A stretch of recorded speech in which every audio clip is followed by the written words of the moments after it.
I've got a good life, good family, live in a nice place, you know, never going to be a millionaire or even well off, but I'm doing what I love.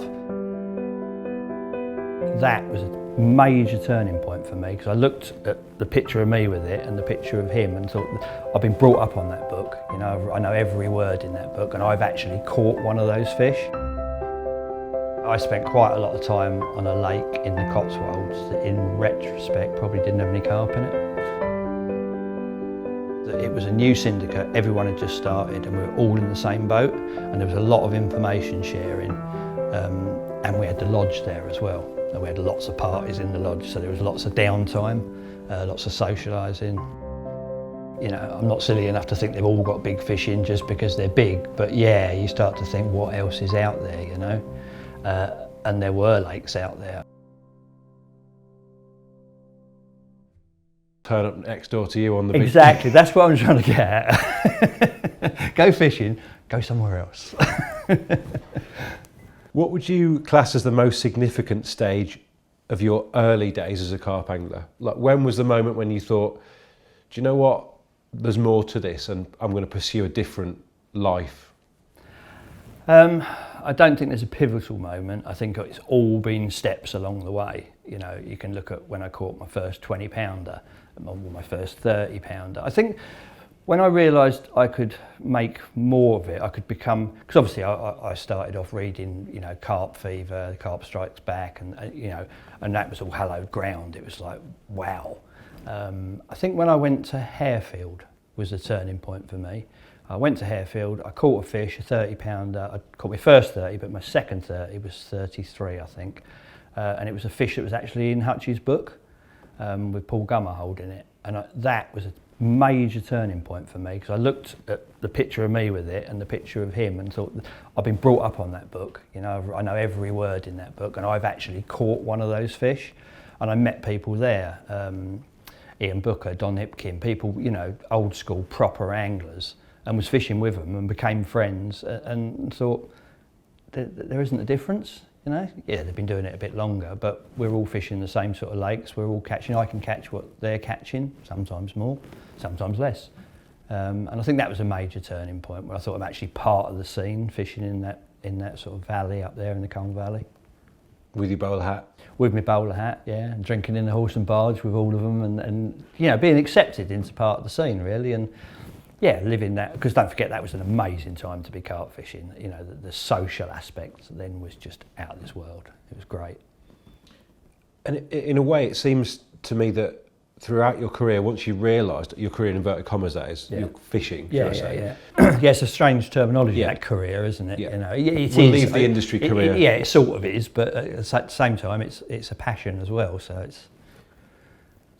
throughout your fishing, it seemed quite quickly that once you'd realised that you were the same as the other guys, it didn't seem to be that long before you realised that the fish were all catchable too.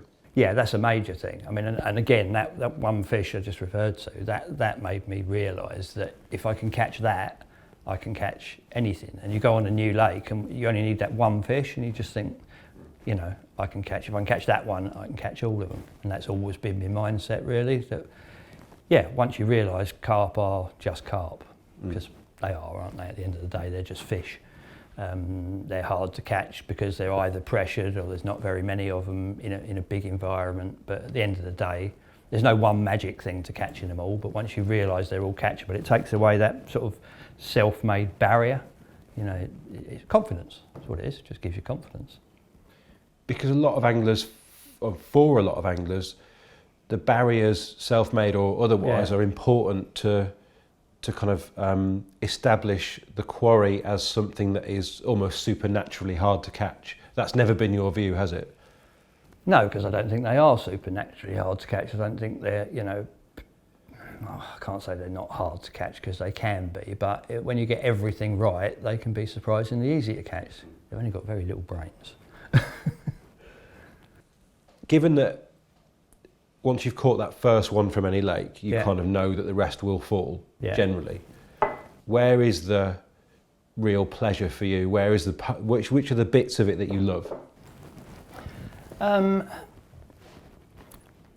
if I look at a big lake, say a great big lake, quite often I walk round and round and round and round.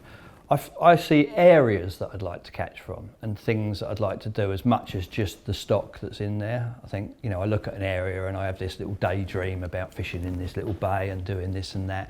And when they come true, if you can create that to happen in those areas, that's quite rewarding for me, to sort of make the dream come true. It's almost constantly proving that you're a real master of your destiny and that you can make things happen. Yeah, I suppose so, yeah. Or I suppose you could also look at it that when I walk around a lake on some level, I might be able to read where it's going to happen, without knowing it, and that is where it happens. So actually the daydreams aren't so much daydreams as the first stage in you deciding where you're going to fish. Yeah, probably just signals you're picking up, thinking that's a good area rather than, on the surface, thinking that looks like a good area or a pretty area or whatever. You might actually be already working it out in your head. And how much of that is down to experience, or have you always had those feelings about it? No, I think it's all down to experience. I think that, it's like anything, isn't it? I've been carp fishing that long. If I wasn't any good at it, I've picked the wrong sport, really. If you played darts every day for 40 years, you'd be a really good dart player. Otherwise, you'd pick the wrong sport. Is darts a sport? I suppose it is.